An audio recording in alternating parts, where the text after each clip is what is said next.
I'm Jim Check. You're watching Kelowna Now. I'm here with Ian Burns, our managing editor, all the way in from Ottawa. Another beautiful day in the Okanagan. A little cloudier today, but traffic moving along just well. How are things in Ottawa? It's very, very snowy. Lots of cars nearly crashing into each other. That kind of fun There you go. stuff. Our nation's capital. We'll start off with the man that lives in the nation's capital with you. I don't know if you guys are neighbors or not, but it says he won't recall Parliament because he's worried that people will have a vote of no confidence. And it sounds like a little kid with a ball and says, I'm not playing unless I get to be the captain. I would say as well, just off the bat, that I'm not a neighbour of his. The Ottawa elite live in a very leafy, luxurious part of Ottawa, which is quite close to Parliament, and they get all the nice things there, and they give us all the crap stuff. But anyway, yeah, this is a funny story from CBC. They've spoken to a couple of, well, they've spoken to a professor and a couple of clerks of the Privy Council who basically just say what we've said, but in slightly more diplomatic tones, which is that he's not going to do it because it's not in his interests, because it's not in the interests of the Liberal Party, because they would lose power. So, there you go. The experts have now told us what we could already see. Yeah, I mean, not hard to guess is that the reason for proroguing government has nothing to do with anything other than they're worried that they're going to be removed from power. Yep. And I mean, it's a bit odd though because Jagmeet Singh has already said that he won't actually remove them from power, that he'll only do that at the end of March. So he's like given one of his magical promises that he likes to give to Trudeau, saying that he's going to prop him up. But I guess it's too much of a risk for them to run because then that would mean for 2 months the Liberal Party was once again completely enslaved by the NDP, and I don't think they've enjoyed that over recent years. Yeah, and I mean, and here's the reason why they don't want to recall Parliament, because if there's an election, it doesn't look good for the Liberals. And this is a recent poll by Nanos, even though there are some polls out there that are showing a completely different story. But I think they're very hopeful, and this is the reason really that Trudeau's gone rather than that going into the election himself. It's because the Liberals think that they have a realistic chance of at least getting into sort of like three figures for seats and doing it like holding on to more of their seats with Mark Carney as leader. And that basically explains this whole farce, this whole ridiculous prorogation of Parliament, leadership election, and all the rest of it. It's all so that the Liberals can lose slightly less badly. That is my take on it anyway. yeah, definitely not doing anything for their image, right? By hanging on. I think a lot more Canadians are frustrated with, like not recalling Parliament. It doesn't look like, I don't know how you spin it. I mean, they're trying to spin it that it's good for Canada, this, but like it's a tough spin. Yeah, well, they're just making an appeal to the sort of national interest now, aren't they? And courtesy of the peculiar man in the White House, they've been given a sort of glorious opportunity to rally around the flag and all that and make it sound Yeah. like it's a battle for survival and that it would be peevish and ridiculous to have Parliament reopened in circumstances such as this. So that's kind of easy for them to say, but I also think, prorogation, Parliament, all that, like I've said this to you before, I don't think people really care to know about that sort of thing because I feel like most people are just completely sick of politicians. They're sick of Parliament. They're sick of all this stupid, childish drama, and they they just don't really care.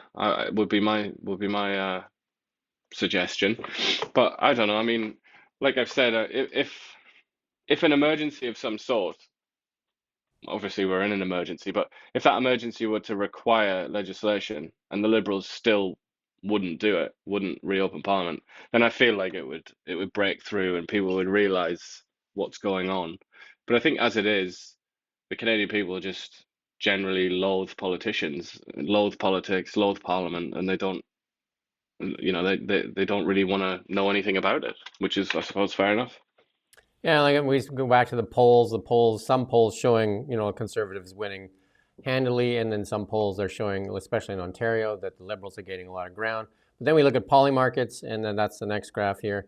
Poly markets, the betting market, which is something that we look at now just to kind of see, because they seem to be a little more accurate sometimes because it's where people put money down. And the poly markets are showing not a lot of change since um, Carney entered the race there, and Carney's obviously way ahead of Chrystia Freeland. There is some ground made up there because a lot of people, I guess, really like the Bank of Canada thing. But again, if you listen to the feedback from the English from the UK, it's not very complimentary to Mark Carney. No, and I mean, there's a lot of there are a lot of fancy words used in political analysis, but when it really boils down to it, I think it's like you can just look at previous governments. You can look at how long they were in power. The longer, usually, the less likely that they're going to win an election. You look at the economy. You look at where the economy was when they took office compared to now, and you look at how popular the leader is or unpopular. And that usually 9 times out of 10, that's going to tell you who's going to win the election, I think. And basically, every one of these indicators is against the Liberal Party. So bringing in Mark Carney, I mean, obviously that's an attempt to try and remove the leadership question, which is one of the biggest drags for the Liberals. But it's very difficult to make people enthusiastic about a party that's been in power for so long and has so few achievements to its name. Yeah, I watched the piece on Bloomberg this morning. I watch it every morning. On like they were running a piece on Mark Carney. They gave him quite a bit of airtime there, running his podium speech there, and then I think they gave Chrystia Freeland like 30 seconds. But in those 30 seconds, they kind of put up pictures that the Canadian public's not really that fond of anymore, like pictures of her wearing a mask and stuff like that. And it looks like, well, they kind of give her the obligatory piece, but that was the only one they showed was Carney and Freeland, and the rest don't get any airtime. Like Ruby Dalla is obviously on the outside. And there's 3 women running, and the self-proclaimed feminist is showing 0 support for any of those. It's a bit curious, really, given that Mark Carney has never been elected, whereas the other ones have. And in the case of Chrystia Freeland, is currently a serving MP, so is Gould. That is a little bit odd that they would sort of all follow Mark Carney's business. But I suppose that's kind of like journalists, producers and all the rest of it. They're almost like the primary audience for polls and things like that, alongside politics nerds. So like they're in that environment, and they will all be making the assumption that Mark Carney is the sort of runaway favorite. So Right. therefore they cover him. It's just kind of they're not thinking along the lines of principle. They're not thinking like we should treat them all equally because that's the right thing to do. That's nonsense to them. That's out the window. Yeah. They're gonna chase around the favorite because he is the most consequential, pretty much, because everybody thinks that he's gonna win. Yeah, I mean, I would ask people to follow Ruby Dalla on X too, because I think she's the only one throwing, criticism at Mark Carney. The other ones really are fairly silent on it, even though, they're getting kind of like the bad end of the stick when it comes to media coverage. And Carney's even getting coverage from the BBC and CNN, and he's not providing like that same type of access to Canadian media. Yeah, he's done a couple, but not the kind of all-out media onslaught that you would expect from somebody that's trying to lead a party. Yeah, it's definitely not what you would expect. But again, we're talking about journalists who are aware that Carney's ahead. Carney is aware that Carney's ahead, so he's he's playing it conservatively, I imagine, and he's trying to win without any fuss or any opportunity for slip-ups. Definitely. Yeah, I mean, then we've got a piece here from Justin Trudeau. You've got a clip here that you put up on Colonel's X this morning. You want to play that clip? My God, the privilege that I've had of serving these past 9.5 years, serving all Canadians, but particularly serving this community, is one that I will never, ever forget. It has been the joy of my life. It has been a deep privilege to call you all friends.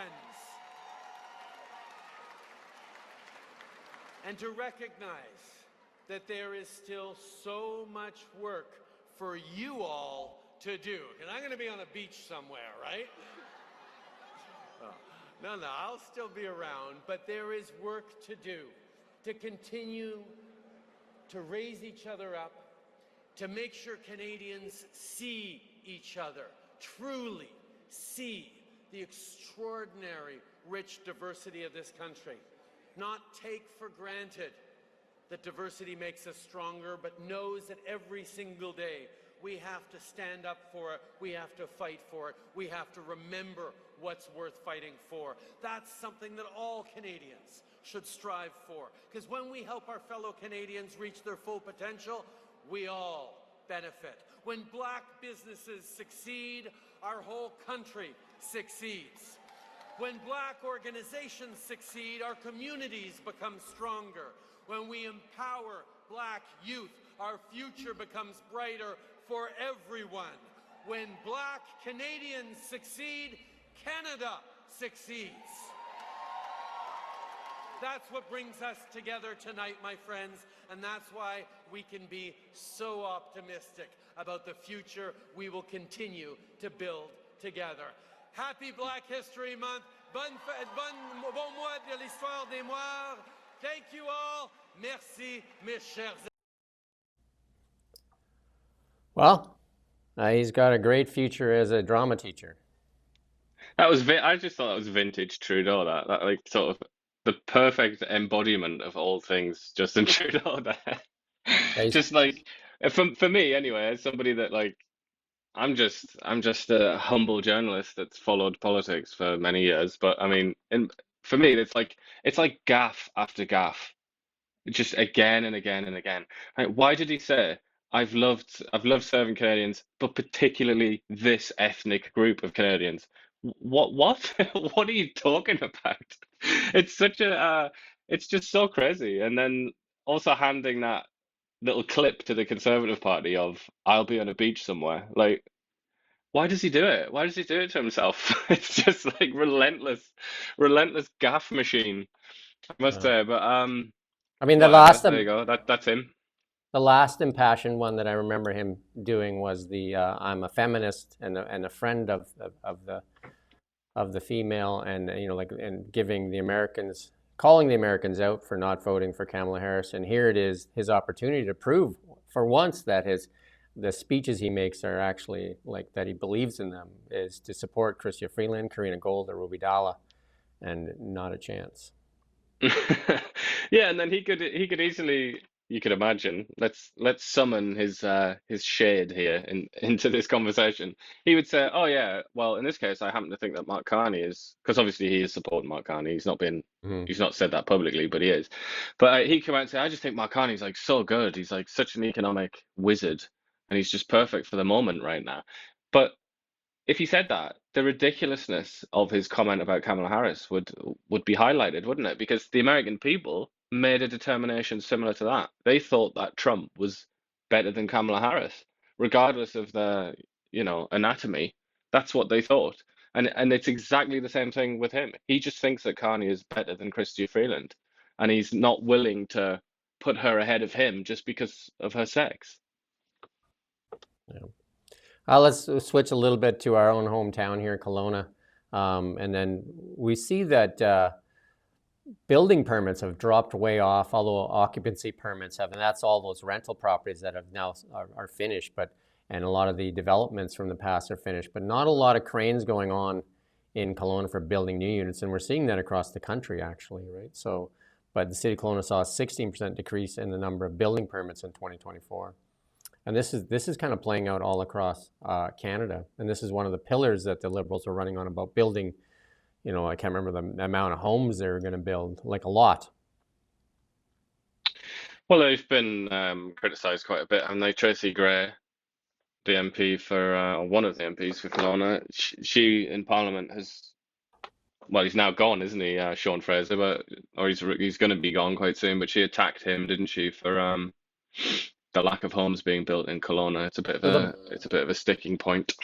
so the black bar is building permits, and you can see how it's dropped off. And the green bar is occupancy permits, which is, and that's again all those properties that are actually coming to where they can be occupied. So I mean, it's a couple of year lag in that.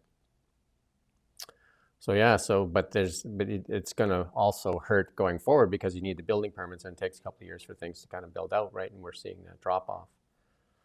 But asking rents in Canada continue to drop to an 18-month low amid that continued market adjustment. And a lot of that really has to do with the immigration policies too. There's been a little changing that a bit, has eased some of that pressure in housing needs. Wow, that's a real revelation, though, isn't it? That supply and demand also And it, applies to the housing market. For about 30 years or something, we were told that didn't exist with housing, yeah, but apparently it does. And then they took out the Airbnb as the scapegoat and just pointed all that at Airbnb. And then Holly Doan from Blacklocks, again, another story out of them, that housing target gone, right? So CMHC data yesterday confirmed Cabinet will not achieve its target on housing affordability. Housing starts nationwide are hundreds of thousands short of the minimum levels required, predicting 2025 construction will slow down. At least 650,000 yearly starts are needed to meet the Cabinet's target of, here's that number, 3.9 million homes by 2031. The slowdown is primarily due to fewer condominium apartments being built, with low investor interest and more young families looking for family friendlies. Developers will find it harder to sell units to fund new projects. And that's the thing, right? Like when they made it tougher with interest rates and also restricting what you can do with your property, investment kind of just dried up, and we're seeing it in Kelowna too. There's no new cranes going up here for condos. A lot of rental stuff went on because that was a really good thing what they did with the GST. Give them credit there. They've taken the GST off of rental purpose properties, and that's what the Conservative government wants to do as well for single family homes, take the GST off, which would probably spur that market quite well. And I mean, a lot of the talk out of the finance end of it is that the interest rates need to come down still dramatically in Canada, and they likely will because of our slowing economy. And in housing markets in Ontario and BC are particularly unaffordable. We expect the sales in those markets to remain below their 10-year averages. And it's and more notable impacts of that new immigration target, right? So, Yeah, I mean the problem, well, or one of the sort of the biggest problems, at least from my perspective, is it's to do with how hard it is and how expensive it is just to get permission to build. Like that. I mean, those regulations are crippling for builders, aren't they? and this is what Richard Lyle said, the president of the Residential Construction Council of Ontario, says we're staring into a pit. He testified, what we're saying is when the cranes are coming down, they're not going back up. So a lot of that investment money into property or developments is not happening right now, right? And a lot of that is some of the actions that the Liberal government has taken over the past little while, and the NDP here in BC with the Airbnb policy. Yeah, well, I mean, it's a long stretch of time of policy decisions that maybe haven't been ideal for the housing market. But it's got to the point now with housing where talking about investment, it's most people's primary investment, isn't it? Or at least people that actually own homes. That is their primary investment. Yeah, most of So Canadian it's like a wealth. financial crisis as well, potentially. Most of Canadian wealth is tied up into people's homes, the bulk of it. And here's a question one of our viewers is watching there. Said, does Mark Carney have clearance? And this is a thing brought up here. CBC reporter, and you say you've been speaking with the ministers about tariffs, and what advice are you giving them? And he said, I provide perspective. So he is speaking with the ministers on this stuff. And this is, I think, Ruby Dalla put this out. And she's wondering where he got his clearance from. He's not an elected MP. Well, he is a part of still, I believe, the Economic Advisory Committee or whatever it's called, some grandiose title of that kind. Like he got that job last year, I think, and he's also had a different sort of informal advisory role for a number of years. And I haven't seen an announcement that he's no longer performing that role, so I guess it must be that, that must be his way in through that committee. Yeah. And then this from the new Department of the head of the Department of Energy in the United States. It's quite a. We're going to play this clip here. People who are driving policy, the media, politicians, they've never bothered to learn anything about climate change, and they don't seem to appreciate at all that the cost and affordability of energy is simply intimate to human well-being. It always has, everywhere and always. So these two ignorances about the importance of energy and about real facts about climate change are driving just a massively destructive movement, not just destructive to the economic well-being of humans, but I speak in schools, it's turning people away from science, and I mean science, this process of questioning and challenging, not the science, this sort of top-down, mandates that justify what people want to do anyway, that has nothing to do with climate change. And how has it gone so far? So we're 20 years, $2 trillion of subsidies. In the year 2000, the world got 86% of its total primary energy from fossil fuels. So last year, in 2020, that 86% plunged all the way down to 84%. So calling this an energy transition, and everyone in my industry does that. The investment banks, the companies, you're supposed to write an ESG report apologizing that you're in our industry and how you're going to get out someday and your energy transition strategy. Well, the low-hanging fruit is the start. That's the electricity sector in rich countries. If 20 years and that much money drove us from 86 to 84, that's not an energy transition at all. And this is the same question we're going to be facing here in Canada. And we've seen this predicament we've been put in because of our suppression of our natural wealth, where unlike where Norway utilizes that natural wealth to drive a cleaner energy for them, where they, like 100% of their new EV vehicles are EVs, we've suppressed our oil and gas sector. And even some of the stuff that's playing out, they were talking tough just recently how we're going to, revitalize our energy sector. And now a few days later, they're talking about how they are not interested in oil and gas. That's, from Mark Carney and stuff like that. They're only interested in maybe looking at LNG. And, as we walk further away from that, will that even get lesser and lesser? But the key point in this, and we've been saying this for a while, energy is in everything we do. Absolutely everything you do. When you wake up in the morning, it's all about energy.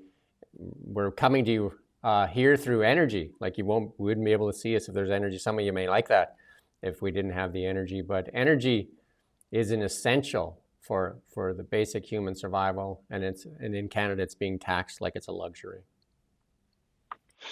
Yeah, that statistic, that's been known about and discussed for a long time now by people who are sort of skeptical of the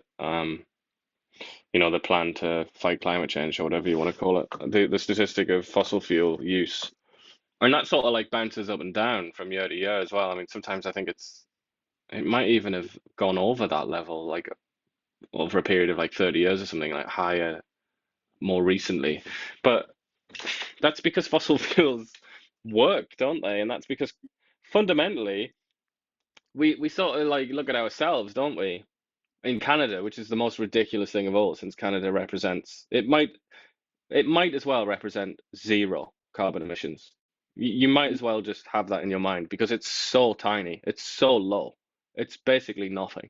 But we still sort of obsess over it here, while in places like India, where it really matters, and China, and Indonesia, and lots of these big countries, they use coal, willy-nilly. They're not bothered. They don't care about this. And as long as that remains true, there is absolutely no point in a country like Canada sawing off its own limbs and sending itself into poverty for no reason. What is the point? That's still never been explained by anybody, as far as I'm aware, other than in a very patronizing way, they'll say, "Oh, we need to provide a lesson to other countries." I mean, do you really think India? Do you think the Indian people are looking to Canada? It's like, what can we learn from Canada? The Indian government is actively hostile to Canada. Why would they try and learn anything from Canada? None of this makes sense to me. Hmm. So again, we need to remind viewers that we've used this example so many times. Norway has a sovereign wealth fund which they've built up through the use of their oil and gas, which they sell to the other European nations. That is over $300,000 per person that they can use for providing services instead of taxing their citizens like we do here in Canada into poverty. They use those resources to provide services at one of the best standards of living in the world is Norway. And what do they use? They use the natural wealth of the nation, and Canada is a lot richer in resources than Norway is. Yeah, although we do have sort of like 8 times or so more people. I don't know if we've got 8 times more resources. Maybe we do. At least it would be similar, I'm sure, if you like balanced it all out based on per capita. And we've been talking about the Hudson Bay there, where they're going to rebuild that rail thing and get that rail line running up again. And like people say, the ports because of the ice and that. And here's a picture of the Siberian terminal, the Yamal terminal, and I can guarantee you ours does not look like that. Well, the Russians are they're a funny set of guys, the Russians, because obviously they've had so many tyrannical governments. They've basically never had anything but tyrants in charge. And certainly during the communist tyranny, they forcefully moved a great deal of people to the Arctic. So as a consequence now, in terms of population density, the Arctic is like all Russia's really. They're the only serious player in the Arctic in terms of like people. So they can have things like this, because they actually have the people there to do it. Whereas in a country like Canada, you go up into the equivalent sort of latitude in Canada, you'd be lucky to see 10 people in a lifetime of walking around. Not because nobody lives there. And Yeah. obviously Canada is not a country that would ever force people to go and live somewhere like Russia is. Yeah. I mean, I've lived in the north for probably 15 to 20 years. I lived in Thompson, Manitoba. I live in Alberta, and my wife lived in Yellowknife. And I think it'd be great if like a lot of the immigration was put into those communities, incentivized that for people to live up there, or even incentivized our young people, because that's where the jobs used to be. And incentivize people to live in our northern communities and start developing the north more, because it is beautiful. It's cold, but I mean it is absolutely beautiful. You want to see northern lights? It's absolutely spectacular up there. And yeah, most of Canadians live on this fine little line along our border there, and most of the immigration that comes in, they want to live in places like Toronto, Vancouver, and even Kelowna. And like that's where housing prices are so crazy. Like there's tons of land in Canada, and we should be doing something about that and building a massive port in. Not this $80 million investment to fix the railroad that's been washed out since 2017, the Hudson Bay Railroad. How about like a massive investment into our northern port there and building this massive port that allows Alberta to get more of its exports to the world? Totally. And I mean, we're looking here at Yamal in this tweet. That is like way, way further north than what you were talking about there, Thompson, and the access to the Hudson Bay. It's way further north. It's like the equivalent of sort of like Baffin Island, like the north of Baffin Island or something like that. It's like really, really far north. So, and also obviously Russia is a similar country to Canada in so many ways, Yep. geographically. I mean, they And they have to go geological. further. Yeah, well, yeah, they've got to go further. They have to like from their population centers like Moscow, Novgorod, Yekaterinburg, all these cities. It's similar in Russia. It's all the big cities are really like they hug the south, the Yeah. southern sort of extent of Russia. So they have to get all the way up north to go somewhere like Yamal, and all that oil and gas is basically up there as well in Siberia. It's like bit awkwardly placed for them, but they figured that out. Whereas if you look at a map at the Hudson Bay, Montreal and Ottawa aren't really that far from access to the Hudson Bay. It's not that severe, it's not that extreme. And then certainly like Winnipeg, we were talking about Winnipeg, how it's actually connected, isn't it, through waterways to Hudson Bay and a lot closer to access to the sea than the Russians, from Moscow or something like that. It is like theoretically geographically closer. So yeah, I mean that's something we could learn from the Russians. Not many things you can learn from the Russians, but that's definitely one. So one of the things about geography though too is like Alberta, Saskatchewan, Manitoba, relatively flat, so easy to build infrastructure over those provinces into the Hudson Bay, as opposed to having in British Columbia we have to climb up that Rocky Mountain and climb back down, and then there's the coastal mountains and that. So definitely tougher as far as the geography goes, right? But that is Yeah. like the cost to build something out there and build a port there would be enormous. And there is some infrastructure over there. Thompson, Manitoba is like a great town, a great mining town, right? Inco has a big nickel mine there. There's a lot of nickel being mined up in that Thompson region. Well, actually, Flin Flon, lots of mines up in northern Manitoba. They're really rich in some resources, and we're talking about Manitoba, we're talking about Saskatchewan and Alberta. That is kind of like our wealth is right there in those provinces, and including Ontario, Thunder Bay, another great mining town, right? Like all that stuff would have such easy access through the Hudson Bay port, and why wouldn't they make an announcement to put billions of dollars into building a port like that and making icebreakers and that? It would just be such a big move for Canada. And yet, maybe Yeah. you and I have to run for office to get some of this done, because like it seems to fall on deaf ears, and they do these announcements like $80 million to fix a railroad that's been washed out since 2017. Like, why hasn't it been fixed earlier? And like you look at Russia, what they're done, and again the Russia thing, Russia and Canada, Russia the largest landmass in the world nation, and Canada second largest, and the geography and the geological makeup are very, very, very similar to each other. We're the mirror of them, and they're the mirror of us, and yet we're the Western world part of that, and we could provide so much to the free Western world.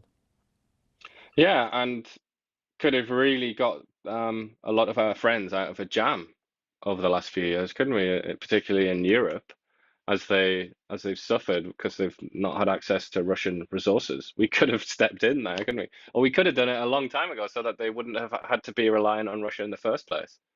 But I Yeah. think the sad reality, if we're talking about differences between Russia and Canada, the Russians are beyond proud of their natural resources. It's like that's that's central to the Russian economy and Russian identity. They really, really love their resources because, it's a tough country to live in. It's very cold, and they know that without the resources, they would not have particularly good lives. It wouldn't be very easy to live. So they're really thankful for that. Whereas in Canada, and obviously geopolitically as well, it's everything to them. That's their power in the world. And they know that, and they want to be powerful. They want to be strong and respected. And it all comes from ultimately oil and gas. But whereas in Canada, it's almost like this assumption that it's embarrassing. It's like, oh God, like why would we have men with dirty hands like getting oil out of the ground? So it's something that people are like, they don't want that. They don't want that to be at the center of the country's economy. And I just think that's completely ludicrous, really, isn't it? Because it's almost like a feeling that like, oh no, Canada's better than that. Like we use our brains. We're not just like an extraction economy. But that's such a stupid way to look at it, because the reason that we're having this conversation now and that we live in this world of technology is because of the British, specifically the English, who created the Industrial Revolution. Why did it happen in England? There are quite a number of reasons, but reason number one is because England has a massive abundance of coal, and coal powered the Industrial Revolution. That's why we now live in the modern world. So we shouldn't be ashamed of it at all. It's the key to the future. It's the key to abundance. It's the key to happiness. It's the key to bringing down things like infant mortality and all these horrible things like diseases and everything like that, poverty and hunger. It all starts with energy. And in the Yeah. case of our where we are now, it was all because of coal. Coal got us here. Coal is the reason that probably most of us are alive. I just find it bananas that we would then turn our backs on oil and gas, the kind of successors to coal in many ways.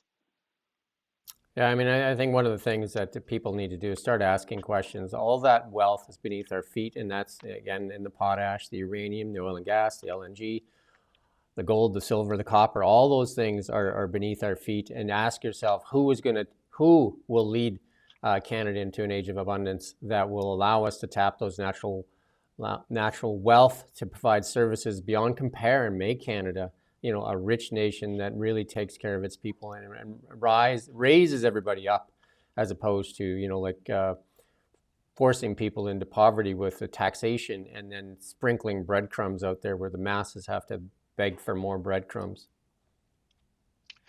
Yeah, I mean, I think that's the way to phrase it, isn't it? Do you want to be rich or do you want to be poor? Do you want to live in a rich country or do you want to live in a poor country? Because depending on your answer to those questions, you can pretty much determine the path for natural resources, really. And if you want to be wealthy, you want this country to be wealthy, you've got to embrace natural resources. And even like David Eby, pretty sort of left-wing guy, wrote a book on how to sue the police and all sorts of things. Even he now very clearly recognizes that. And a lot of the left in Canada recognizes that. So, maybe things are changing. I don't know. We shall see. Canada Post lays off dozens of managers. The National Post Service is facing critical financial situation, and we've been talking about that, right? And they're having a tough time competing with the FedExes and the UPSs and that, and they're kind of like in a really tough spot. And like General Mail is falling off, and there you go. So Canada Post suffering. Well, the union refuses to let them change working practices, and if they don't change working practices, they can't compete. So it's like this spiral of doom for them, isn't it? And an odd one there, actually, the CFO is one of the employees to leave, right? I mean, you're going to need a CFO, so I'm not sure if they just didn't like his direction or what, but definitely looking for some direction for Canada's, one of our crown corporations. Yeah, that's going to be a problem for whoever is the next prime minister. And here's another liberal kind of like talking point that doesn't seem to be held true. So the liberals have decided, including us, muzzling us by taking away our Facebook and our Instagram, by saying that they need to make Meta pay and that Meta's the enemy. And yet liberals still pay Meta, they advertise with Meta instead of supporting local independent journalism by advertising with them. They spend their money with Meta. Yep, and when I spoke to Pascal Santon, she's in charge of the media basically. For the Liberal government. When I spoke to her last year, she was lamenting the fact that advertising money goes to Meta now rather than to local media, and that as a consequence there are fewer journalists, and that really upsets her. I mean, she sounded very genuine. She's trained as a journalist herself, and has a long track record outside of government of trying to protect journalists and journalism. But I just don't understand how can this possibly align with what she said?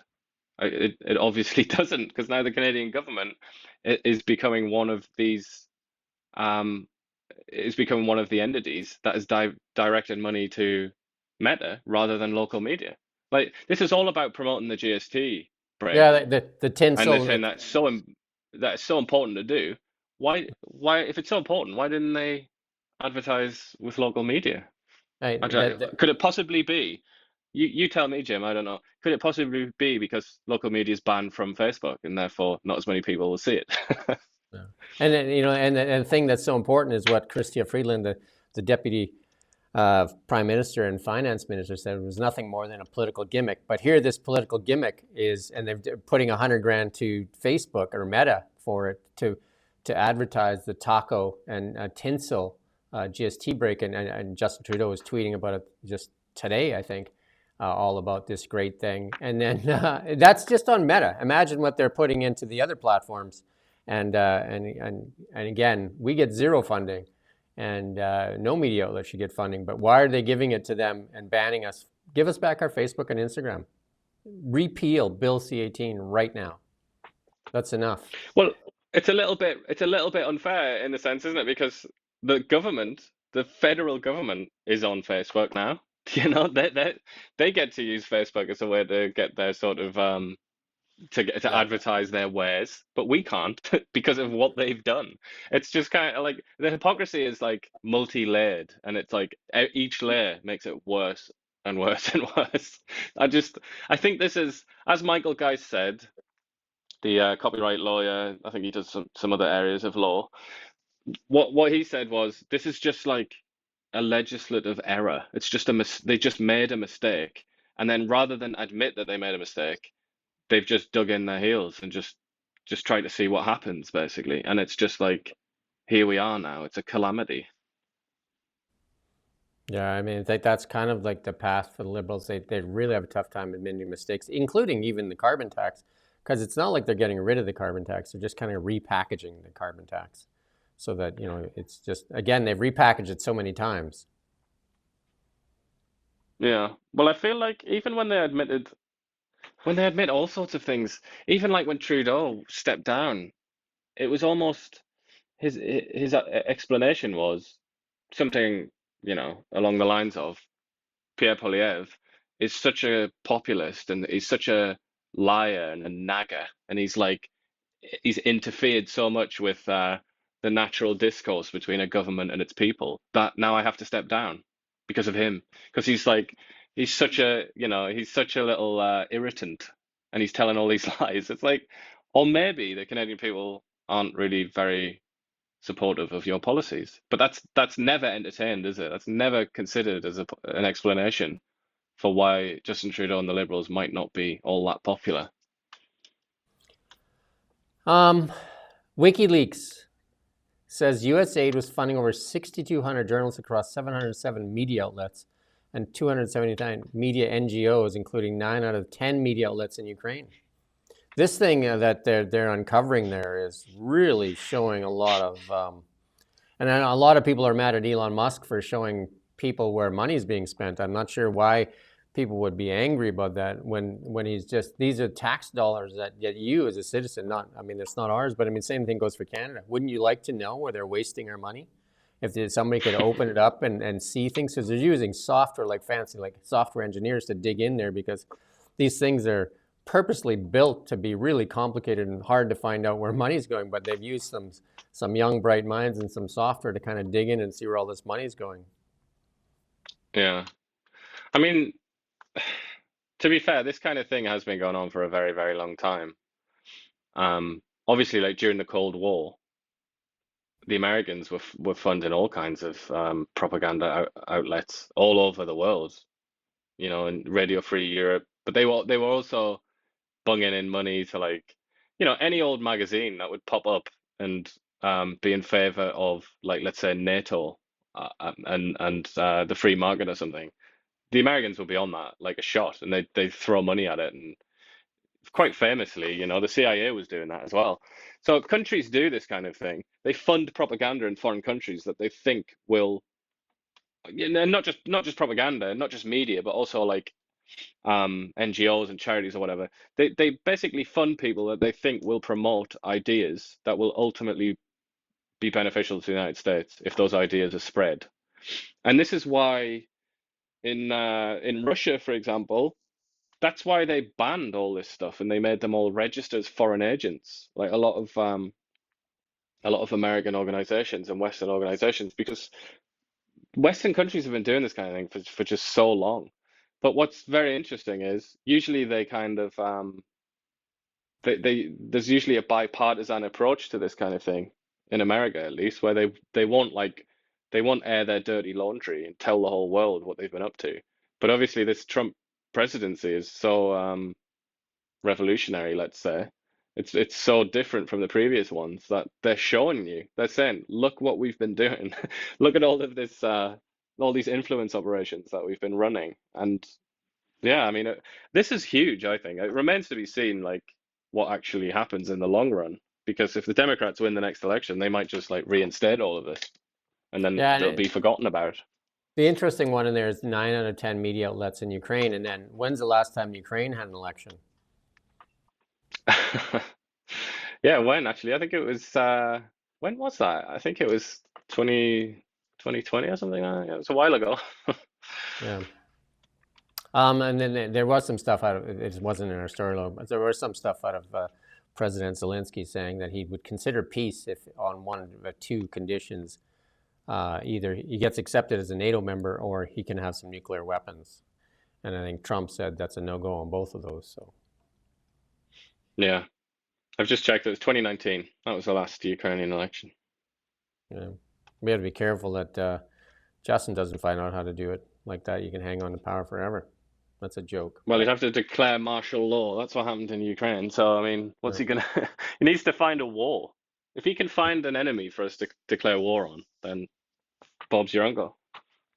And then this one's a controversial one, and it's been happening in all, and especially in the United States and America. This transgender people playing in female sports, and then Trump signed an order banning transgender athletes from participating in women's sports yesterday. And we're going to play this little clip here. Want to do this?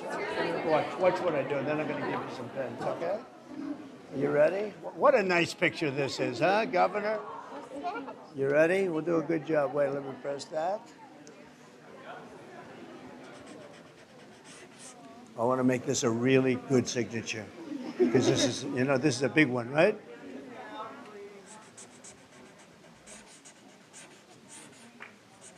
Oh, I think we have a 10. We have a 10. God bless you, Mr. President. All right, Romo, you can cut it there.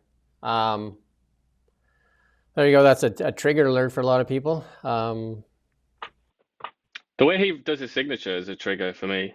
I don't get it. It's like he does a couple of lines and then he like goes back to the beginning. It's like two layers of the signature. He likes to hand out the pens for sure. He's always got a big box of pens. Whoever's making those pens is doing great business because he hands out usually like 10 or 15 of those every time he signs something. Yeah, but this is like the argument is it's quite obvious on the face of it. Like somebody with male hormones and a male anatomy, is obviously going to be faster at the sprint, for example, than a woman. I mean, we've known about that since at caveman times. I'm sure that men can sprint faster than women, and they can also punch harder than women, and so on. But quite interestingly, this is neither here nor there, but women, when you extend the length of the distance that you run, eventually women do beat men, which I find quite interesting. I think it's at something like 100 miles or something like that. Women can then actually beat men. So it's not all one way. But in general, men are bigger, stronger, and faster than than women. So it upsets people that they're in sports with them, and that's in a nutshell what it is. But I mean, the argument from the other side is that actually, when they do the transition process, that they lose those advantages. But I mean, that's very much debated. That's very disputed. When I was taking my coaching levels, and I took some of my coaching levels from an Olympic coach, I coached a lot. They were saying that they were explaining to us on how, because I coached a lot of female sports. I coached a lot of female hockey and ringette and fastball. Is that males typically have more fast twitch muscles than females, and that allows them to be more reactionary and that explosive speed. Yeah, and that's all you have to do is look at the Olympic records and compare them. Like the evidence is very much abundant, isn't it? And if it's women, obviously have advantages over men in numerous areas, and physical advantages as well as sort of intellectual and emotional, I would say. But when it comes to things like I don't know, boxing is the obvious one, or rugby or something like that. I mean, obviously males have that advantage. So then it all comes back to this awkwardness of kind of people who've transitioned to be transgender women or transgender girls or whatever they would describe themselves as. It becomes awkward because they obviously consider themselves to be female, basically. But I mean, the question is all about the anatomy. It's like, does the anatomy still retain those advantages? And I mean, it certainly looks to be the case based on the evidence that they do. So this isn't over because this has to pass Congress as well. This is an executive order that can be overturned by Congress. And also the NCAA came out and said thank you, we have clear direction. And then there's the Olympics that are taking place shortly, and so there's going to be some, obviously, controversy over what they allow, right? Because they're not governed by, the United States of America, although they have significant influence over the Olympics, especially when they're taking place in the United States. They have a funny system, don't they? Don't they measure like I think they measure testosterone or something. That's how they decide on it. So they don't actually. It's not about whether you were born male or female or something. I think they just like measure your hormones. I'm no expert in the Olympics. How's that? We'll have to call an expert. Let's move on to markets. Gold, again, holding that $2,800 mark and kind of like, again, bouncing around a little bit off today. But again, gold looking still strong in the face of what's going on out there. What's gold doing like at the exact moment?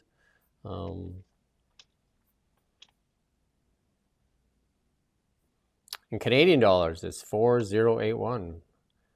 In US dollars, 2852. So it's, having like, again, bouncing around as opposed to having any real direction as to where it's going. Crypto, hanging around in that $97,000, $100,000 range, and it's been there for a bit range bound as things are kind of looking for a direction as to where to go. I'd say, like, it's building a really strong base in that area, in that $100,000 mark. So it's either a springboard up or a drop down to fill that gap there. There's that huge gap there from the election, right? On November 5th, you see that just there where that spike is, there's a gap there. Sometimes they say that needs to be filled. But again, the wind is in the sails of Bitcoin, a lot of positive things for Bitcoin. So I can't see it filling or falling to fill that gap. Again, the Canadian dollar had fallen. That sharp drop there at the far right there, that was when the tariffs were there, and then when the tariffs were pulled off, the Canadian dollar trying to recover, and hanging in there, seeing what's going to happen there. But some negative stuff in the economy there. You can leave that up there though, Rommel. Canada's IV PMI shows decreasing activity. No, go back. Leave the Canadian dollar chart up there. You can put the Canadian dollar chart back there. And the seasonal adjusted index fell to 47 from 54 in December. And then moving below 50 for the first time since August, a reading below 50 indicates a decrease in activity. And we're seeing that slow down. That's why we're probably likely going to see several more rate cuts here in Canada. Tracy Gray put out a tweet, and you can put this up. Canada saw 375 insolvencies per day in 2024, a 15-year high. You can put up the next one now, Rommel. There you go. And this is the policies that are this NDP Liberal punishing high tax, high spend policies that push more and more. And I talk to a lot of businesses, and a lot of businesses are really hurting. And instead of like taxing businesses and individuals, we should be drawing upon our natural resources so we can take some of the pressure off of our people. And then a lot of the capital is fleeing to the United States, where it's less regulation, less taxation. So we need to definitely, our strength is in our land base. And if we don't figure out how to tap that, it's going to be a tough time for Canadians.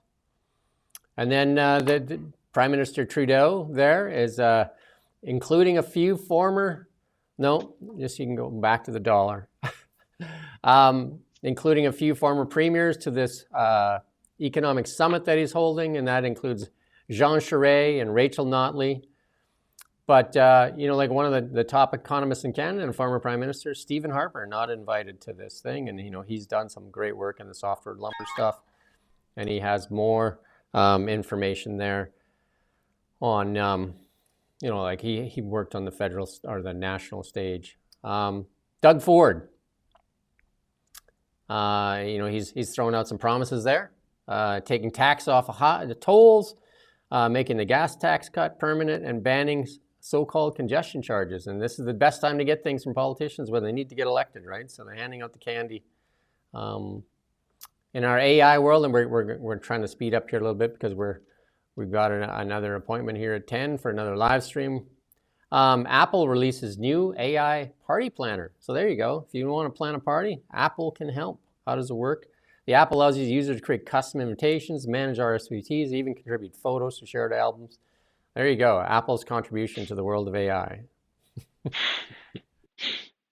And we knew this was going to happen. European countries begin joining DeepSeek ban. And that, we kind of figured that this was going to happen. We talked about this, that if they're worried about TikTok, how is DeepSeek going to make it past anything, right? So Italy's Data Protection Authority has ordered the Chinese AI startup DeepSeek in a chatbot in Italy, has failed to address the security concerns.